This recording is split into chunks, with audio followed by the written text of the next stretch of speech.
If you live in the colder regions, then you'll need to hibernate your ants when it's winter. Like my last tutorial, I will provide timestamps for each part of the video in the description. I recommend you watch this video all the way through, and preferably multiple times.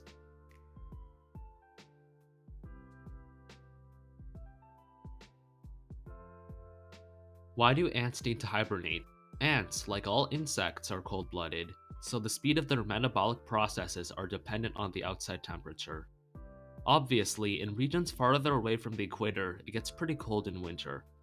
Ants don't have that much energy when it's cold, and their prey items are either also hibernating or dead after laying eggs. The ants' brood also develop extremely slowly or not at all, so queens who fly in late summer to early fall usually wait until after hibernation to lay eggs. There's an added bonus where ants in these regions and their keepers get a break. In tropical regions, ants don't have to hibernate, and unlike their temperate counterparts, tropical ants usually don't have the necessary adaptations to survive colder temperatures.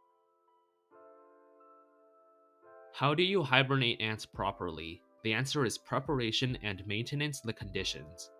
First, you must consider what ants you're hibernating. Generally, for small ants like Lasius, Tetramorium, and Phaenogaster, I'll hibernate near a cold windowsill away from heating, since they don't tolerate cold as well. Mid 50 degrees Fahrenheit or about 12.5 degrees Celsius works well for these varieties.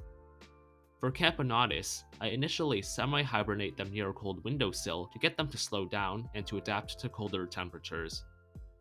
After 1 to 2 months, when it really starts to become winter, I put them in a mini fridge. The mini fridge is set to the highest setting, which is 45 degrees Fahrenheit or 7 degrees Celsius. Camponotus are more tolerant of colder temperatures.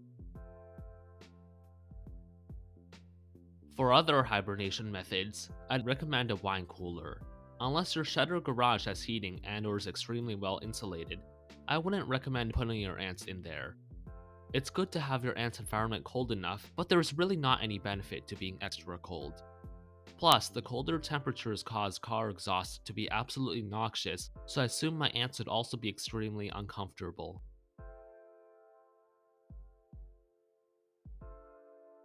If you don't have any of those options, you can stick with a cold windowsill. If you don't even have that, just try to find a cooler place in your house away from heat. Higher temperatures aren't optimal, high 60 degrees Fahrenheit or 20.5 degrees Celsius. Any higher is even worse. You might have to feed your ants sugar water monthly because their metabolisms aren't slow enough. When the snow begins to melt and you see ants roaming around again, you can take your ants out of hibernation. Just make sure your ants get enough. Small species need 3-ish months and Camponotus need 5. If you found this guide helpful, like, subscribe, and hit the bell icon. Good luck and happy ant keeping break.